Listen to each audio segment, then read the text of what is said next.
Hi there, everyone. Happy 2021. It's your friends here at the Prime Real Estate Team. Kyle, Sean, myself, Tony Joe to talk about what happened in real estate for the month of January. Hey, guys, can you believe we're already a month in to 2021? No, I don't want to think about it because it's going by so quickly. As long as 2020 is behind us, it's all good by me. Yeah, well, except it's kind of interesting because, the year started off in a fury, right?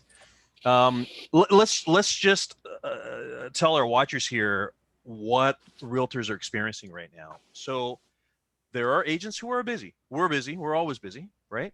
There are Yeah. agents who have never been this busy before who are going nuts, which is great and salute to them, right?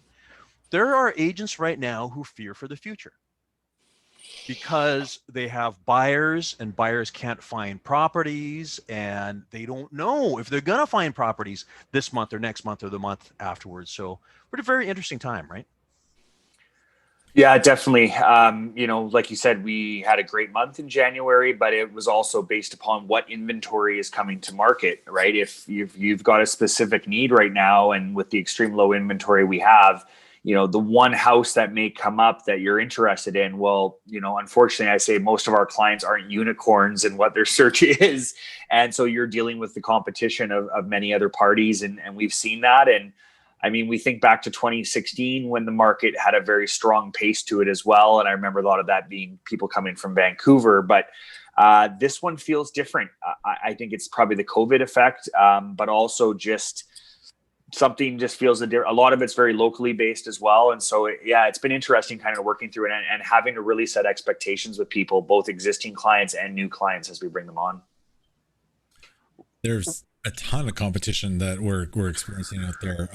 I've gotten this week 3 offers together, and 2 of those were in competition, and the third one may have been had we not been Johnny on the spot and got it in really fast. So it's doable, but people need to be very focused and ready to jump. And I think it will get better.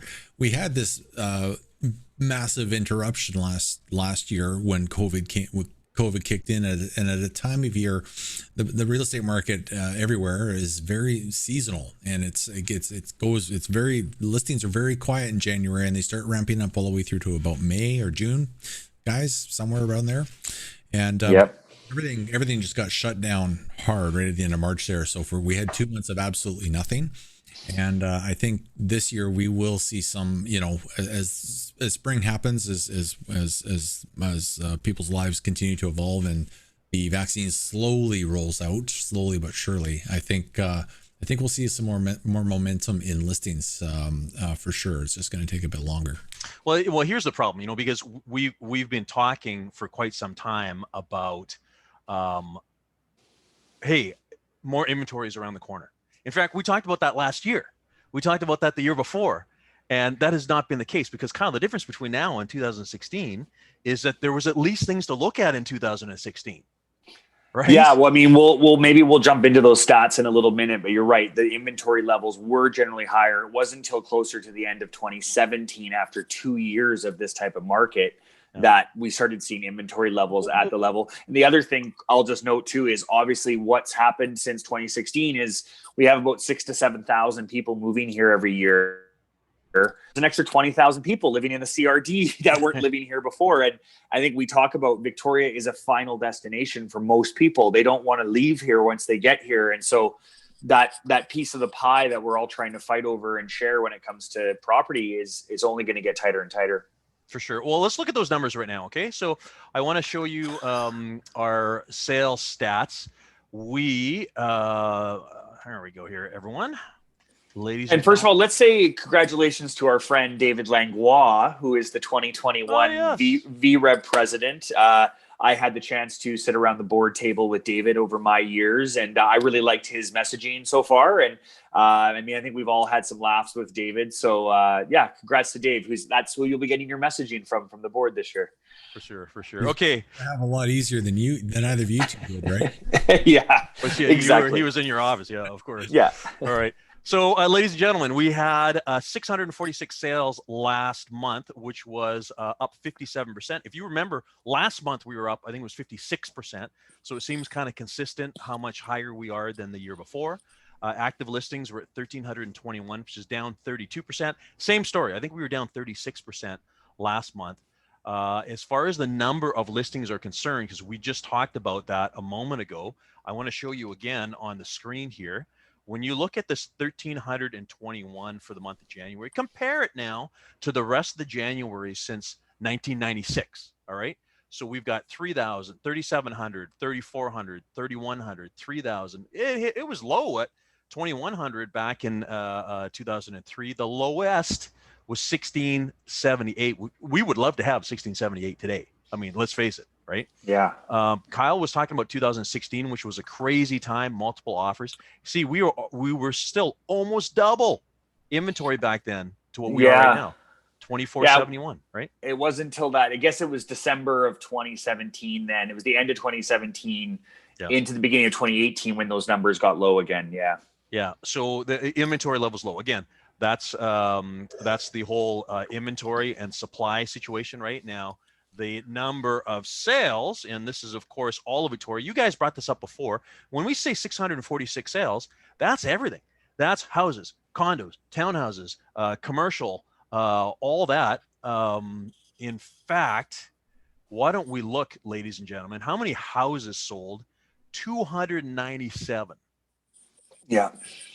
Right? Well, I think the important thing, going just quickly back to the inventory, is that 1,321 listings also includes commercial listings. So we probably, on the residential side, which most of our viewers are going to be paying attention to, you're talking, what's the number there? 929 residential. So and we are residential realtors, of course. We've got lots of great friends on the commercial side, so we refer to them for their expertise. So really, you're talking less than 1,000 listings, 929 listings across all of Greater Victoria. So that really just showcases how low it is. I'm just going to interject here. I just pulled in real time on the Victoria Real Estate Board, in the entire trading area, there are currently 289 single family detached homes listed as actively for sale, of which many will have accepted offers in place right now.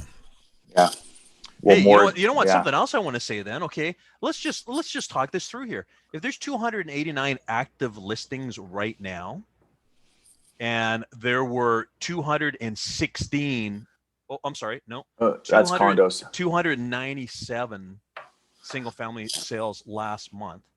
So in other words, if we were not to get another single family listing as of right now, and if it continues going on this pace, we would be 100% sales to active listing ratio. Yeah, it's crazy. Anyways, let's talk about dollars here, guys. Too. Here's another fun one, ladies and gentlemen.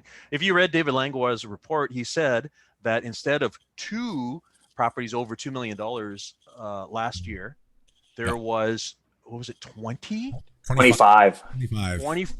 Okay. And we always say when you get more higher end properties, it skews the averages. And have a look here right now. Average sale price for last month was $1.2 million. Never got there before. I think we just touched on the 1.1 at some point last year. And then all of a sudden, boom, we're at 1.2. Holy cow. It looks like we are up 28%. Yeah. Right? Well, and that is the one area of the market where we do see the the Vancouver people that are moving here, the people coming from Toronto, as we've discussed before, where they're coming from a higher value market, and so we are starting to see more activity at those price points. Yeah.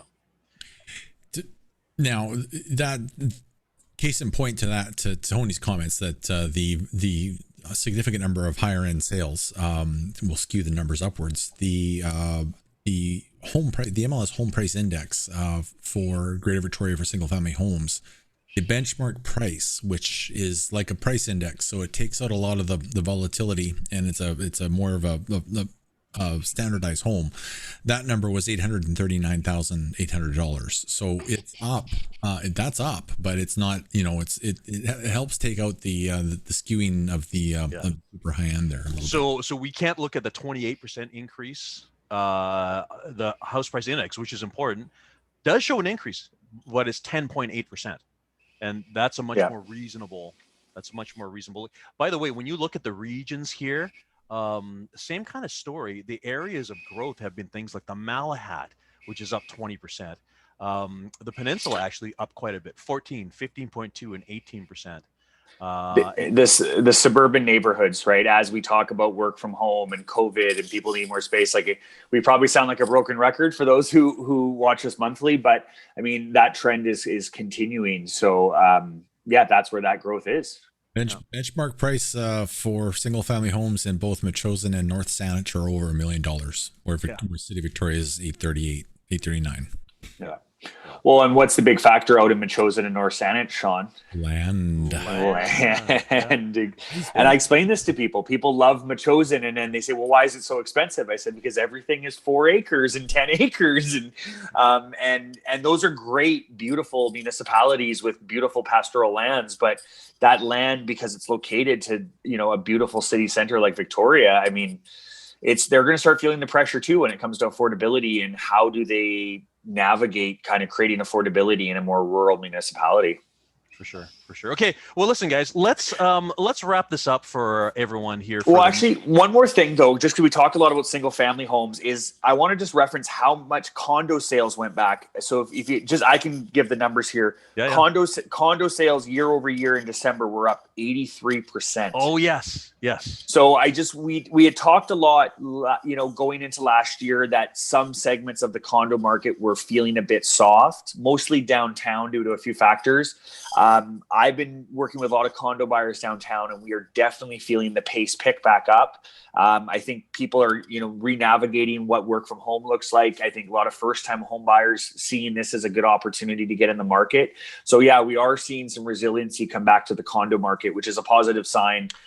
It's been busy in the sort of fours, the 450s. I've seen a lot of one bedroom condo sales. I think that's the entry level, sort of getting their mojo back. Exactly. With these still really low interest rates. 2 bedrooms downtown, not so much, but seeing lots of activity in Vic West and James Bay in the condo market as well, as including the two beds as well as 1 beds. Yeah, so it's just something that we've been kind of tracking as a side note, and most of the, all the HPI stats that we really talk about are always, on single family homes. But I mean, looking at, condo prices, I mean, benchmarks there, I mean, we are starting to see downtown still down a little bit, but James Bay is back up a little bit. Vic West is doing a significant growth too. So we are seeing the condo market come back as well, which is positive for anyone thinking about selling a condo right now. Langford, well, condos in Langford and the West Shore, all of West Shore are strong as always, though, too. Yeah, exactly. They've been performing. There were no condos in West Shore 20 years ago, right? This is all. They're all recent benchmarks. Exactly. 20 years ago, Tony. Wow. Yeah. You think about Brittany. The condos there, that they were the first 4-story condo in. Langford, right across from the fancy new mall. That's right. Well, listen, I have to tell all of your listeners, if you're wondering what's going on and how it's going to be for the next little bit, today, Tuesday, on the February 2nd that we're filming this, I received 4 introductions from realtors or friends who have connected us with new buyers who want to come into Victoria from other parts of, Cranbrook, Chilliwack, Milton. Where's the last one now? I got to think about that for a second. And that's just today. So it's like every day we're getting more people calling us, and a lot of you who watch us every month, you came to us as well too through introductions from other places in the country. It continues on. It's still happening, and it's not letting up right now. This is what's going on. A lot of people from Milton moving to Victoria. I love it. Yes. Yeah. Well, but let's not forget. I mean, the Toronto guys are moving to Milton or to Guelph or to Whitby, Oshawa, right? Well, I did a presentation for an investment group, a Facebook community, about a week and a half ago, and so I talked to our real estate friends from across Canada, did a quick little cross Canada road trip, and I mean, besides really Calgary and small parts of Saskatoon, almost every market across Canada, from Moncton to Toronto, Hamilton, Winnipeg, low inventory, pressure on the buy side. So it's not just a Victoria phenomenon. I think Victoria feels it a bit more because we are that destination city. But this is a Canada thing of people looking at different suburban markets, and the Moncton, the Jocelyn from Moncton was saying people are leaving Toronto and Montreal to come out to Moncton, where house prices are $150,000 to $250,000 for a single family home. But for a house, for a house. But she said it's even becoming tough for her clients there. So it is a search for affordability across Canada. So it is interesting. But I mean, we do have strategies for people. As Sean said, he's on a great week right now. Sean's being able to help people in multiple offers. So if you are worried about that and you're worried about how to get in the market, we've had a lot of success over the last few months. And so we'd be happy to chat with you about that as well. And thanks for bringing that up, Kyle, because for everyone watching here, we are putting on a live virtual event on February the 27th, which is a Saturday at 10:30. And it is Winning Bidding Wars. It includes guests who are our show supporters at CFAX, the Whole Home Show. So we have Denise, the mortgage broker. We have JP, the home insurance fella. We've got Pierre, the building inspection fella, and also the gang from Sitka Law Group for a legal opinion. We are going to be sharing with people, number one, why bidding wars exist, and number two, we're going to give you some tips and strategies on how you can win, because there's ways to do it. It helps that your friends here at the Prime Real Estate Team have done it a lot, because this is one of those areas where a beginner or someone new, and I'm glad I'm not at this point, there's a high chance and high probability of failure unless you've got a lot of experience. So it's a free event. We'll put the link in the information here. Tell your friends, tell everyone you know, they should watch, because we're going to give the secrets. It's going to be the people behind the curtain, right? The Wizard of Oz. That's right. So anything else, guys, as we wrap up here? I'm good. I think we've covered a lot. I mean, if people want to reach out to us on their specific market, like we've talked about before, of course, Victoria is not just one big market. There's millions of micro markets. So yeah, happy to chat and answer any specific questions. And the last thing too, I gotta say, so I've been doing monthly videos now for, I think it's 7 years. And every once in a while, it's rare, right? Every once in a while, I will look back and say, hey, what was January 2016 like?